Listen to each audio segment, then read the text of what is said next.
Okay, what's up, everybody? Good morning. Welcome to a Monday edition of Morning Scone presented by Brock, the Baton Orthopedic Clinic, HUDCO Roofing, HUDCORoofing.com. Do business with someone you know. HUDCO Roofing, HUDCORoofing.com. Disappointing Sunday again. Saints lose to Minnesota. Just another not good enough performance by a team that, quite honestly, just isn't good enough. So, super disappointing to see the Saints fall to 1-3. I don't want to say at 1-3 your season's over because you have a lot of football left to play. The real concerning part, though, is you realize that at 1-3, your odds of digging out of that hole are just very, very, very small. So we can go through the game a little bit. Thanks to everybody who was here for the companion show. Woke up early after a late night watching LSU beat Auburn and then doing whiskey and wine. But the Saints lose 28-25, and boy, they had a chance at the end. Great resolve to to come back and tie the game, but ultimately left Minnesota, on a 61-yard field goal nonetheless. But tie game at 25, but you left Minnesota, minute 51 with 3 timeouts, and it was just too much time for that offense. They hit the deep ball to Justin Jefferson, and Greg Joseph hit the 47-yard field goal. You threw a deep ball over the middle to Olave, and you lined up for a 60-yarder, and it double doinked. Good effort by Lutz. It would have been incredible had he made it. I'm not sure I would have felt great about trying to win in overtime, but at least you would have had a shot. But still, everybody's going to want to talk about the penalties at the end. You fumbled twice. Once at your own 10-yard line, you gave him a field goal right before half. I hate the penalty they called on Lattimore. I don't think was a terrible call. Lattimore ran through him, and yes, Thielen grabbed Lattimore's face mask. Maybe it could have been offsetting. In this NFL, they're just going to defer to the offensive player. The one that was brutal was the penalty on Tyron for the illegal hands to the face when he just jammed him on the shoulder pad. Just terrible call in that moment. But then that's not why you lost. I mean, Justin Jefferson just abused Lattimore all day. You were 4 of 10 on third down.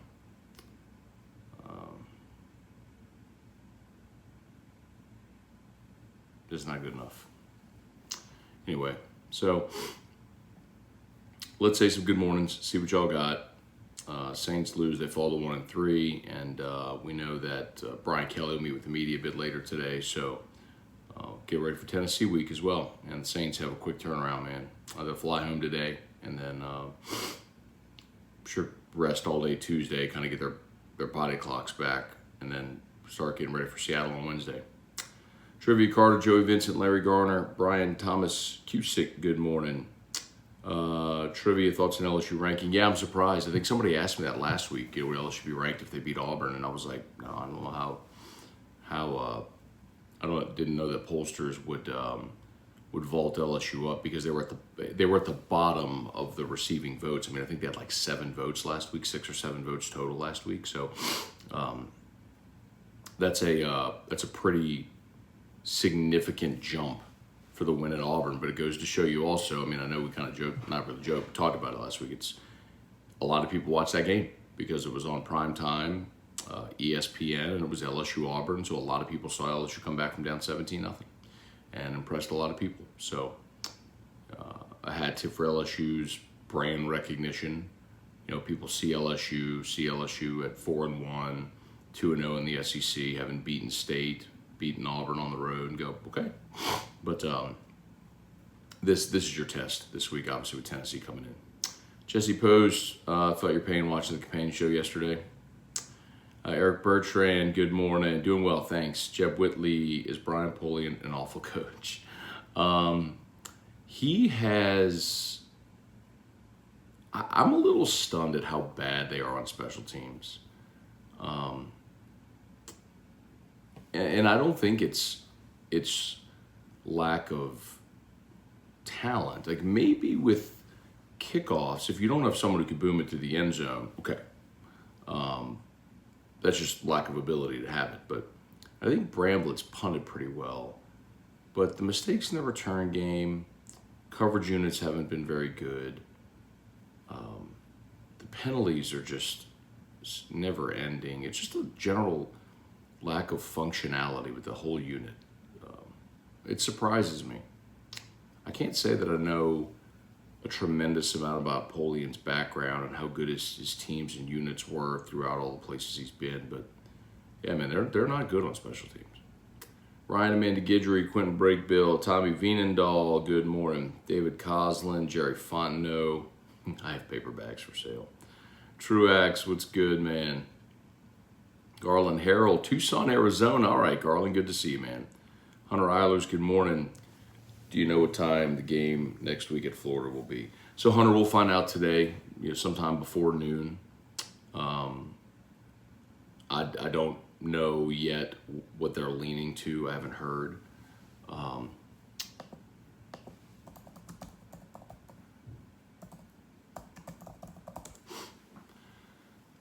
Let's look at next week, the SEC schedule for next week. All right, so Arkansas is at BYU, so that's a BYU TV affiliation, so that one's scrapped. LSU, Florida, Vanderbilt at Georgia, Mississippi State at Kentucky, Auburn at Ole Miss, Alabama at Tennessee. Alabama, Tennessee will be the 2:30 game, obviously. Maybe you'd love to take a 6-day hold to see what happens with LSU, Tennessee, but my guess is they'll take Alabama, Tennessee. I know CBS doesn't always like to take one team like 3 consecutive weeks. So CBS just had Bama, Arkansas. This week they'll have Bama, A&M, and so if they take Bama, Tennessee, they'll have Bama, Tennessee. Well, I guess no, because yeah. So that'd be 3 straight weeks that they'd have Bama, which is not unprecedented, but that's basically what it'd be down to. They're going to take LSU, Florida at 2:30 or Bama, Tennessee. But here's the other side of that. The next week, Ole Miss at LSU is almost sure to be a CBS 2:30 game. You got Mississippi State at Bama, Ole Miss, LSU, Vanderbilt, Missouri, Texas A&M at South Carolina, and then UT Martin at Tennessee. So Ole Miss at LSU is almost certainly going to be the 2:30 game on CBS. So anyway, Paul Losi, Craig Dugas, the double doink. Wish I would have had a double neat instead. Kelly Gross, what's up? Brian Perron, morning, Matt. Is LSU one-dimensional, or can Jaden stay in the pocket long enough to make a good throw? You see, Brian, I think that's become a fan narrative. Brian Kelly even said last week on his Monday presser how one of the touchdown throws was Jaden going to his 4th read through the progression. So I think, again, that's a fan narrative that Jalen's a one-look and bail. He might have been that against Florida State when he was under constant duress, but he's gotten better, and I suspect he'll continue getting better as the season goes along. Richard Dukin, good morning. Chris McGinnis, good morning. Awesome night at Don Juan. Wife had a great time. Great to meet y'all, man. We had a really good time. So appreciate y'all for coming out for sure. Chris, I say this often, I know, but it is cool for me too to meet a lot of like morning sconers and everything like that when we're out on location and stuff. Just because just like I'm part of your day, you're part of my day. So it is cool to meet y'all. So thanks, Chris. I appreciate it. It was nice to meet you and your wife. Roy Lee, good morning. Logan Mathern. I need to stay away from 2 tight end set for now. Ryan Dixon, as the line begins to settle, think you have to go with Nuss. Daniels cannot get ball downfield. Teams adjusted and won't let him run anymore. Ryan Dixon. Garrett Nussmeier is not going to be the starting quarterback on this year's LSU football team. Can I say that any more clearly?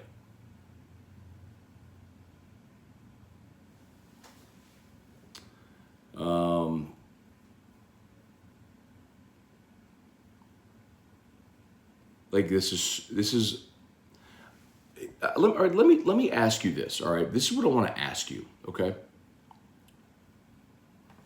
What have you seen from Garrett Nussmeier that gives you confidence that he can be that dude? I don't want to hear what you've heard or what people have said about what he does at practice or what you think he might be, or what have you seen him do? Please tell me, what have you seen from that kid that suggests to you that he is absolutely capable of being a better option for LSU? Because what I saw is, against Southern, he threw 2 awful interceptions. I don't know, against Auburn, he was 2 of 6 for 5 yards.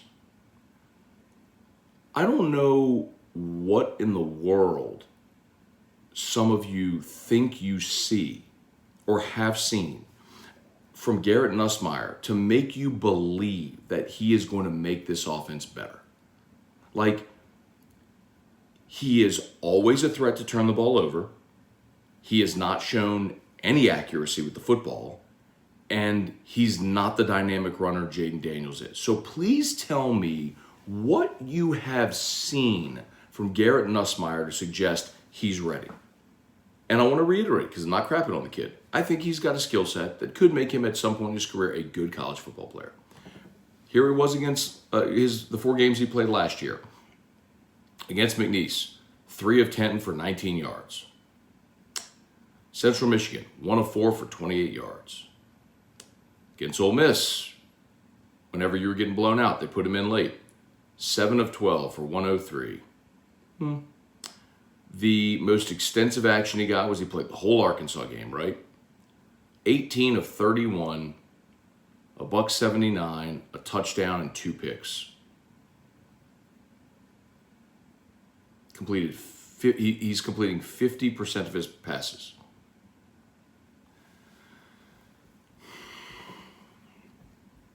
Y'all are ridiculous, man. Like, I don't get it. Like, what have you seen from that kid to suggest he's ready to be the guy? Nothing. Literally zero.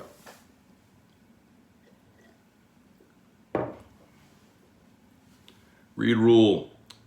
Better job opening, Nebraska or Wisconsin? Good question. Nebraska. Neither's a good job, but Wisconsin firing Paul Chryst is Nebraska firing Bo Pelini. When you win 9 games every year at Wisconsin, like, Wisconsin's never getting over the hump. Like, Wisconsin's never going to be a national championship contender. That's bizarre. Firing Paul Chryst is bizarre. Tim Goetsch, and people say, well, would you want Paul Chryst as your coach? No. But I'm also not a Wisconsin fan. Tim Gautreau, Casey Andrews, Chris Nelson, morning, Matt. Appreciate the companion show. Love the raw emotions during the game. Which would be Dennis Allen's biggest concerns moving forward? I mean, the offense, obviously. Defense is plenty good enough to win, even with Justin Jefferson abusing Marshawn Lattimore. Defense came up with big stops time and again, kept forcing 3s instead of 6s. So, is that game different if you have healthy Michael Thomas, healthy Alvin Kamara, healthy Jameis Winston? I don't know, maybe. But, I mean, your offense stinks. Brad David, sickening part of the Saints having a losing season is they don't even have a first-round pick. Yep. So I tweeted yesterday, Saints stink, which they do.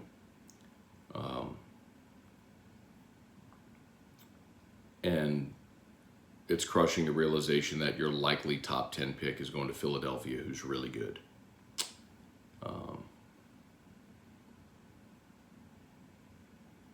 Probably going to hate Sundays for a while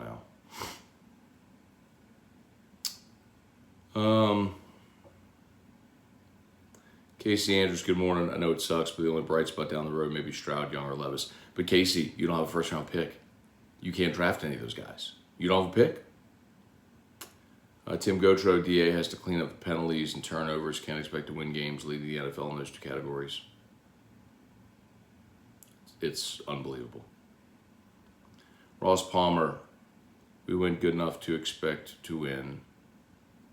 Both the rest were calling a fair game. We did enough to get off the field, hold them to 3 at a critical point of the game.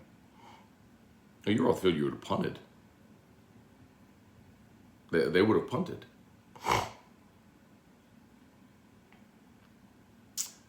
Brad, thanks for doing the companion show. Loved how you would get emotional like all of us. Ask Erica, she knows. Leandro Lewis, good morning. Troy Abear, good morning. Sick of the officials making decisions that affect the outcome of the game. That shouldn't have been a penalty on Tyrone or Lattimore. Again, the Lattimore penalty, I'm okay with. The Tyrone one was terrible, but that's not why you lost the game. Protect the football.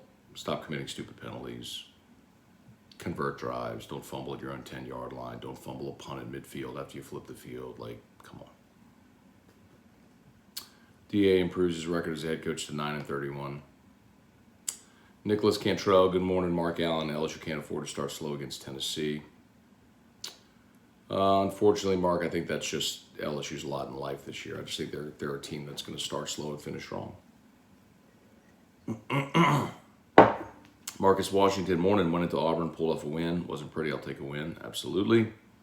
Shane, big fellow, what's up? Michael Castello, good morning. I think the routes for the Tigers need to be quicker. Tempo needs to pick over Daniels to be his best. You know what's interesting is, like, whenever they do go fast, this is the catch-22. When they go fast, the whole offense functions better because they're not thinking as much. They're just being athletes and making plays. Talking about LSU.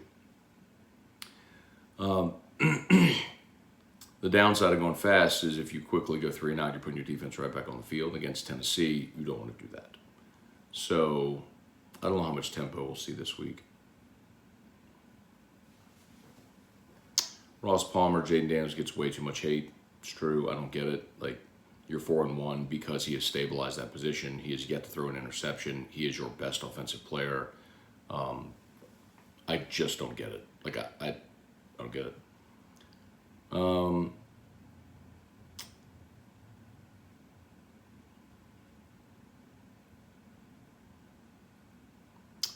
River Reese, morning, Scone. I think it's people own personal bias affecting the way they view our starting quarterback. Spent the weekend with my in-laws, and that old hatred from them was so obnoxious. Yeah.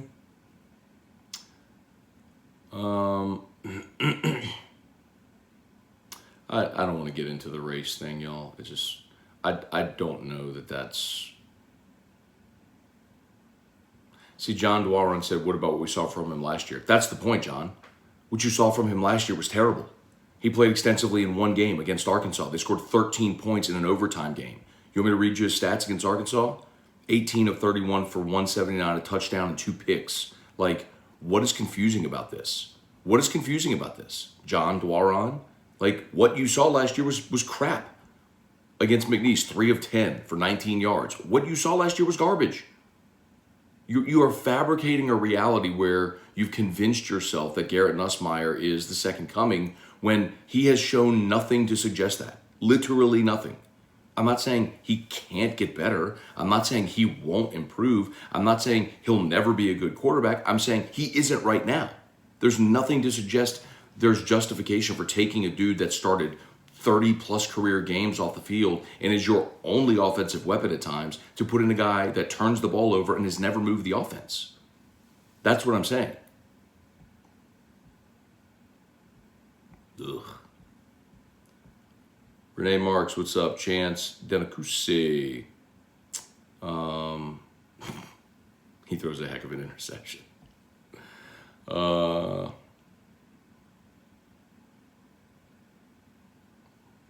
Richard said it's play calling. Back off the tight ends, get these wide receivers in the game. Daniels is the guy this year. I'm completely in agreement with that. And it's not that they're not getting the receivers involved. I think we have kind of a tendency to look at Keyshawn's numbers or lack thereof, and Besh, who's kind of a fan favorite, and you lose track of when they have pushed the ball to receivers. So, like, for example, let's look at Auburn was a terrible day, obviously. Let's look at the Mississippi State game, okay? Mississippi State game, Neighbors had 6, Booty had 3, Jure had 3, Brian Thomas had 2. So you had 4, so Besh didn't have catch, but you had 4 receivers who caught balls. And on top of that, you had Josh Williams, John Emery, Armani Goodwin, and Mason Taylor. So 3 backs and a tight end, all with reception. So 8 different players caught passes. 4 of them were wide receivers. So that was against Mississippi State. So you did spread the ball around to your receivers. I could point out New Mexico, but that's 38-0, so it's probably going to be a bit misleading, right? Because it's New Mexico. But we did that anyway.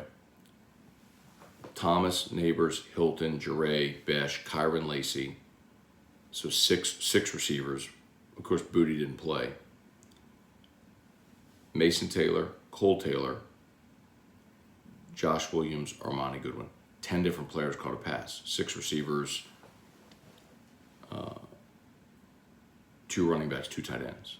So they have shown the ability to spread the ball around at times. Auburn was, you scored 14 points against Auburn. It's a bad offensive day, for sure. And I would have loved to have seen them. I'm with you. I want to see them get more creative in the passing game. We talked about this a ton on Whiskey and Wine. I want to see them call designed play, or maybe what you do is you move Keyshawn into different spots instead of having him just wide every play acting as a decoy. Move him into the slot, motion him to get a favorable matchup. Like, that is play calling, and that's where I'll say they can absolutely improve. Brian Wynn, Jordan Smith, will Daniels be ready for Tennessee? Yeah, we'll get an update on that today. But what I was told again after the game was that he bumped knee to knee with another player, and it was just a bruise. So there was no structural damage. He's good to go. Paul Losi, Dax Jeter, does no one remember the dumpster fire that was Nuss Arkansas game? Sandy Singleton, thank you, appreciate that. Let's see. When did they implement option game with Jaden Daniels? I don't know. Cody Brunet, the reason, it's 7:51. Reason their offense isn't great.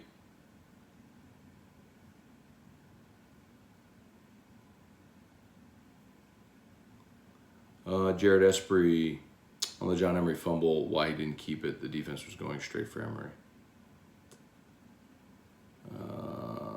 I like the RPO on the Daniels touchdown. Yeah, that was a good play.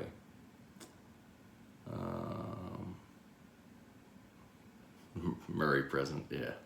Latavius Murray did have a good day yesterday. I'm curious if that's going to be, if that's just fresh legs, or if he's actually going to be able to kind of get rolling a little bit. As always, just shout out to Brock Badger, Orthopedic Clinic, Hudco Roofing, HudcoRoofing.com. You need an orthopedist, go to Brock. As a matter of fact, I'm heading over to Brock after our drop off Drew. Got a meeting. We have some a new head of marketing over there, so we're going to go meet and talk about what's going on at Brock. I'm excited about that. And of course, Hudco Roofing, love to give you a free no obligation roofing inspection. Hudco Roofing, HudcoRoofing.com.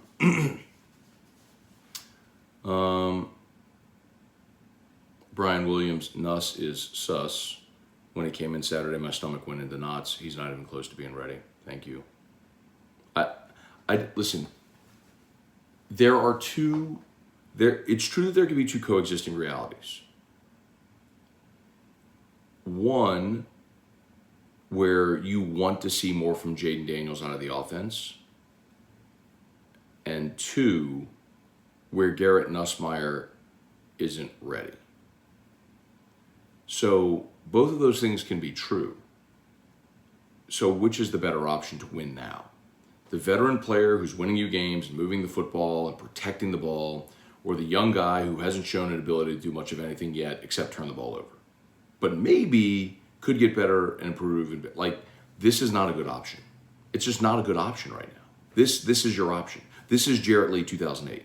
This is, you're going to go potentially win 8 or 9 games. Now, I don't think they're going to win 9 this year, but maybe with a bowl game. You know, you potentially could.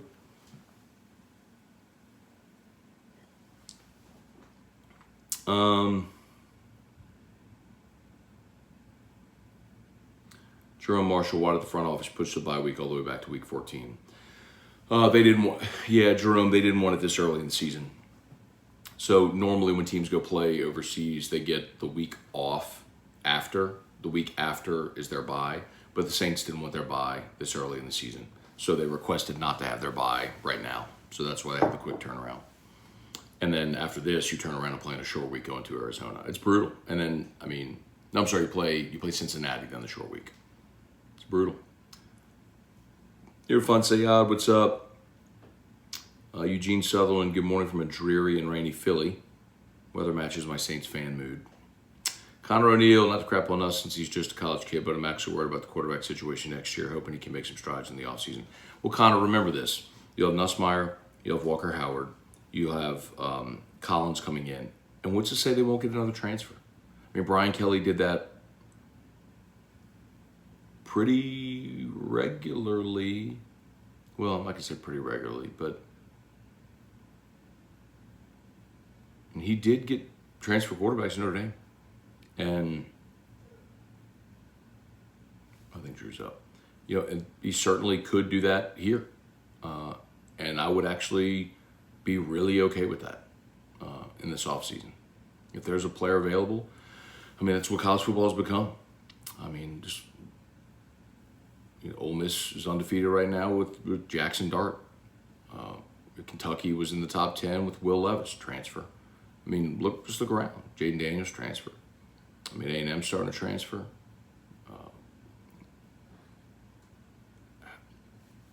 Just what the game is. You find a good player who's not willing to wait 3 years for his turn at his current school, bring in a good player.